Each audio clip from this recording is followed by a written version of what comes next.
voy a compartir algo interesante, al menos para nosotros los cristianos y para todo aquel que oye.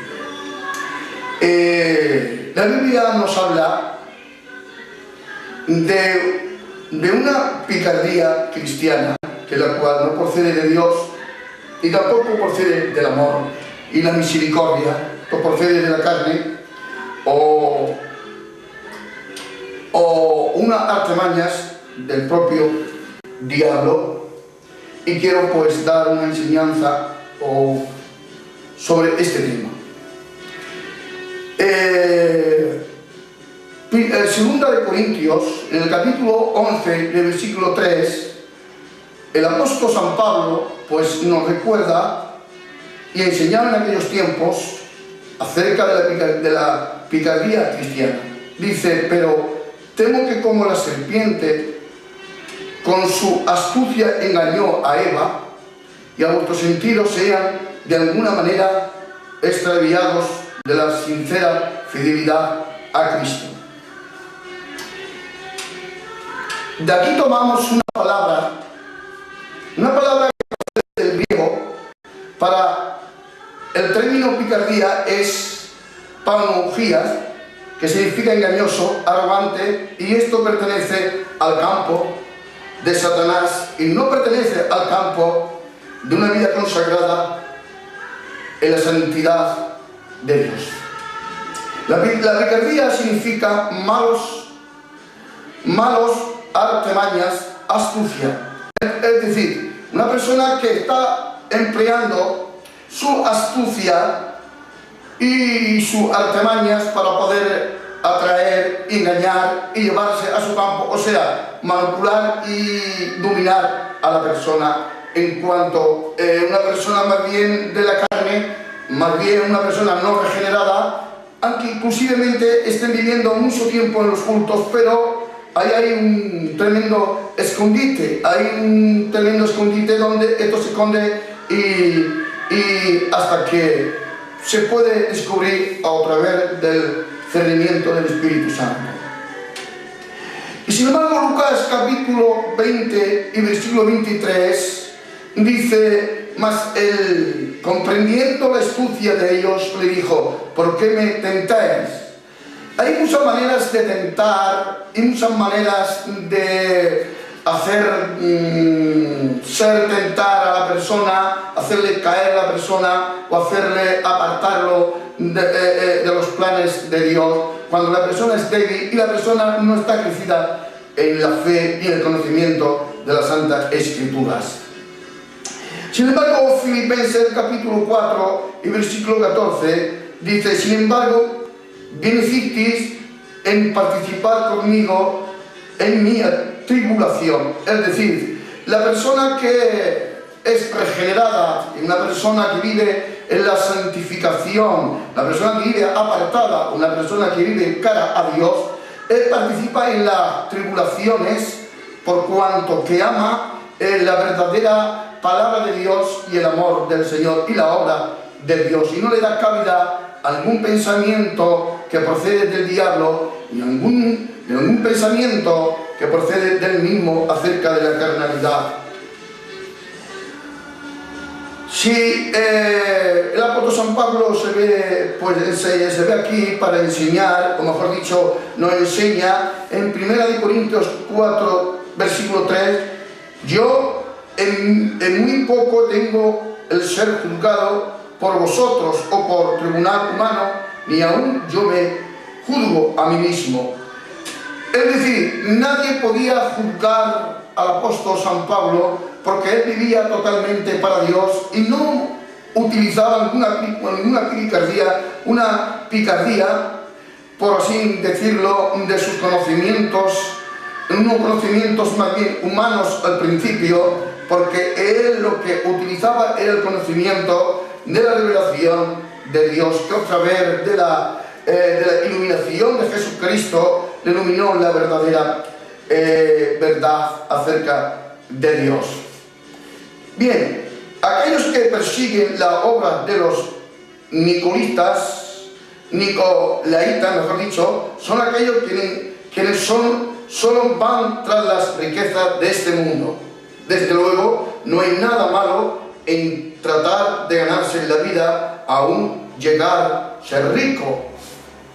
Pero si, en esto no hay nada malo, pero si vemos que si entramos en una picardía del egoísta, una picardía en la cual es para engañar y estafar y robar y atraer todo aquello que no es suyo, que es de otro, esa picardía viene a ser y se puede convertir en un pecado mortal.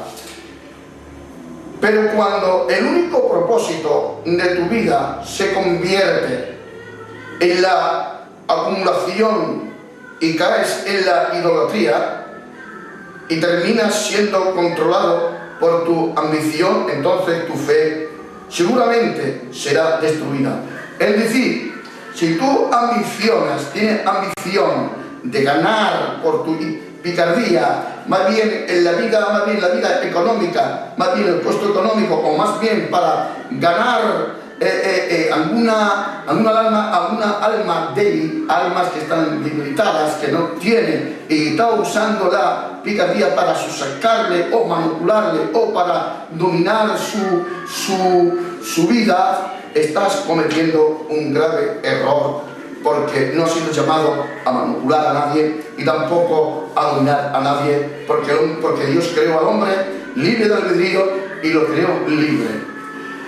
El hombre arrogante pertenece al campo de Satanás. El arrogante significa la persona orgullosa, aquel que hincha el pecho, es como un globo que se infla, pero es visto así en Satanás, quiere hinchar al hombre arrogante, metiéndole en su mente una picardía para gobernar, manipular y engañar a la gente.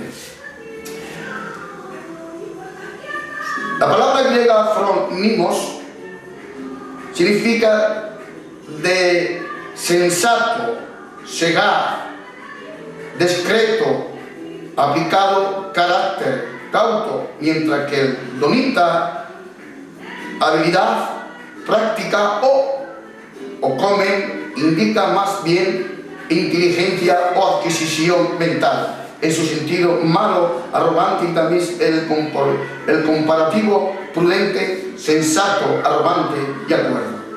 Puede ser una persona sensata, una persona humilde, o puede ser una persona arrogante, una persona orgullosa, una persona que no tiene sentimientos hacia el prójimo. El hombre arrogante es el que se cree sabio en su propia opinión. Hay hombres que se creen arrogantes en su propia opinión, creyendo que todo lo saben, creyendo que pueden ser personas tan sabias que pueden traer a su vida, o mejor dicho, puede engañar a la persona o puede manipular a la persona, como de costumbre lo hacen muchos. Sin embargo, el apóstol San Pablo, en el libro de Romanos que va dirigido, es una epístola a los gentiles, dice que en el capítulo 11, en el versículo 25, dice: porque no quiero, hermanos, que ignoráis este misterio, para que no seáis arrogantes en cuanto a vosotros mismos, que ha acontecido a Israel endulcimiento en parte hasta que haya entrado en la plenitud de los gentiles. Aquí entramos en un término edomai, que significa complacer, y denota uno que ha dominado por el propio interés y sin consideración alguna hacia los demás.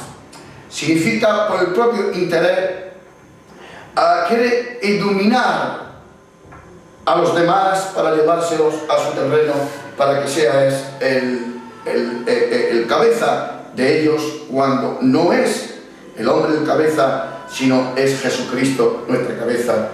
Así lo dice la santa palabra de Dios. El hombre arrogante o vanagloria, traducido soberbia, en Santiago capítulo 4 y versículo 16, y en 1 de Juan capítulo 2 y verso 16, aquí aparece la palabra vanagloria. Es un término que viene del griego procope, formado por la misma combinación. Aparece en 2 de Corintios 6, capítulo 3, ninguna ocasión de tropiezo, escándalo, algo que lleve a otro a pecar. Esto está en Proverbios capítulo 16 y capítulo 18. Un espíritu arrogante viene a ser una ocasión de tropiezo. Esto es para mismo acusar de la propia actitud de la persona que usa la picardía para hacer daño. La palabra astucia viene del griego que quiere decir panología, destreza, versátil, picardía astuta, morrollería, santificada, sostificada, esquema engañoso, sagacidad, arrogancia, timidez. Se la usa únicamente 5 veces en el Nuevo Testamento y se refiere al engaño de Satanás, y lleva en 2 de Corintios capítulo 11 versículo 3 al instante y al intento de los fariseos por entrampar a Jesús. En Lucas capítulo 23, el engaño de los falsos maestros, en Efesios capítulo 4 versículo 14, al autoengaño de los sabios de este mundo. 1 de Corintios capítulo 3 versículo 19, y al método impropio de presentar el Evangelio en 2 de Corintios capítulo 4 versículo 2. Hoy en las iglesias, en todas en general, hay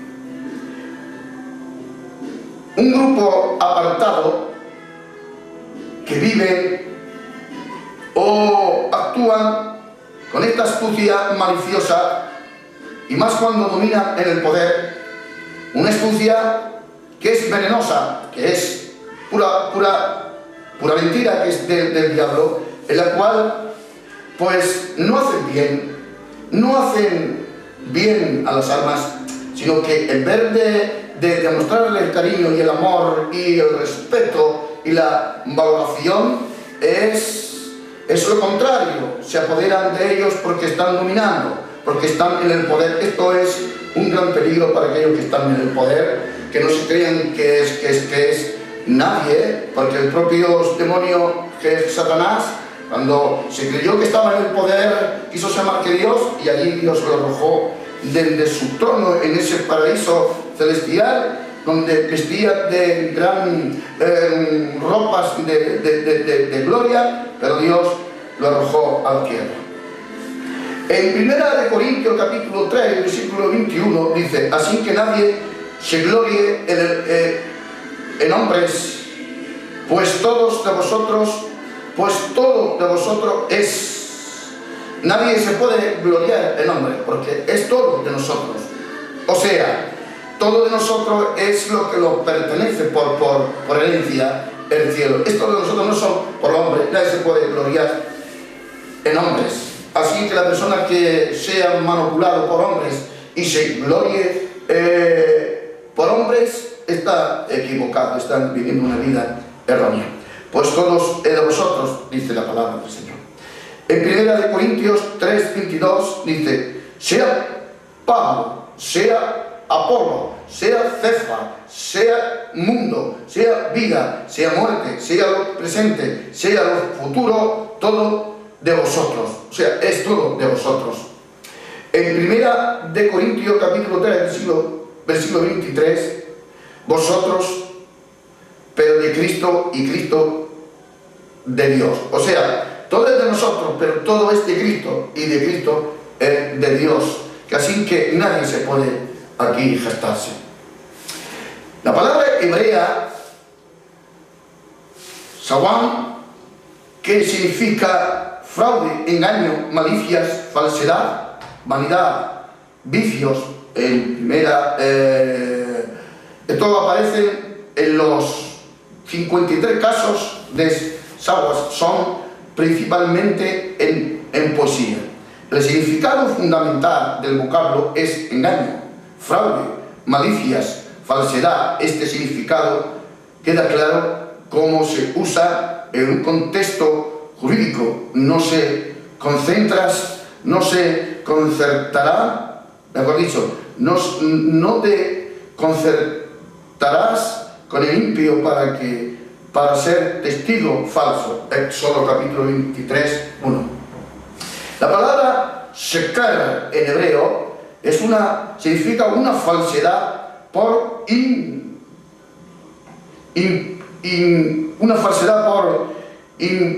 impueste a menudo. Está en un verso adjetivo: engañador, engaño y engañoso, falsamente, falsedad, falso, fingidamente, mentiras, mentiroso, sin causa, traición, vanidad, cosa semejante. Pablo aborda a los corintios con severidad porque su incapacidad de crecer espiritualmente los hace comportarse como niños en Cristo. Las palabras que usa nos hacen recordar lo que escribió el autor de la epístola a los Hebreos capítulo 5, versículos 12 y 14. Pablo considera espiritualmente a los cristianos maduros, llenos del Espíritu Santo, son capaces de dirigir la construcción del edificio. Los cristianos maduros que han desarrollado una madurez, que tienen frutos, cristianos que viven para la obra de Dios, que ama a su prójimo, que considera a su prójimo, que no quiere que no manipula a nadie, que no gobierna a nadie, solamente es gobernado por Dios. Estos cristianos o estos hombres son dignos de escucharlos y respetarlos. En Hebreos capítulo 5 y versículo 12, debiendo ser ya maestros, dice el autor, y después de tanto tiempo tenéis necesidad de que se os vuelva a enseñar cuáles son los primeros rudimentos de las palabras de Dios, y habéis llegado a ser tales que tenéis necesidad de leche y no de alimentos sólidos. Ustedes ya han sido cristianos durante tanto tiempo, 20 años, 30 años, 15 años, 12 años. En mucho tiempo continúa igual. ¿Qué debería ser capaces de enseñar a otros? Y no solo necesitan aprender misterios de profundidad, importancia, sino escuchar palabras sólidas como hombres y mujeres de tiempo o años, adultos. Sin embargo, en realidad todavía somos incapaces de dirigir nuestras familias. Ese es el tiempo que utilizamos la astucia para atrapar a las personas, para atrapar o engañar o manipular, pero no somos capaces para enseñar a nuestras propias familias dentro de nuestras casas. Y nos defraudamos a nosotros mismos, hermanos y hermanos míos. Tenemos picardía para otras cosas, menos en los buenos, en el sentido espiritual. Tengamos picardía para buscar a Dios en oración y en el estudio de la palabra. Pues bien, si usted tiene picardía para manipular, para engañar, para dominar, porque está en un puesto o porque está en el poder, lleve mucho cuidado, porque Satanás tiene más picardía que usted, y tiene más picardía inclusive hasta los ángeles. Y si utilizamos o utilizas la picardía para hacer caer y tropezar al creyente que cree en Cristo, estar a punto de ser quemado en la hoguera del infierno. Yo le aconsejo que usted use la picardía para orar, para buscar a Dios, para ayunar y para testificar y para amar a la obra del Señor que somos nosotros, y así usted tendrá triunfo y tendrá victoria para que sea respetado y para que sea admirado, para que sea levantado entre Dios y los hombres. Con este pequeño mensaje os dejo.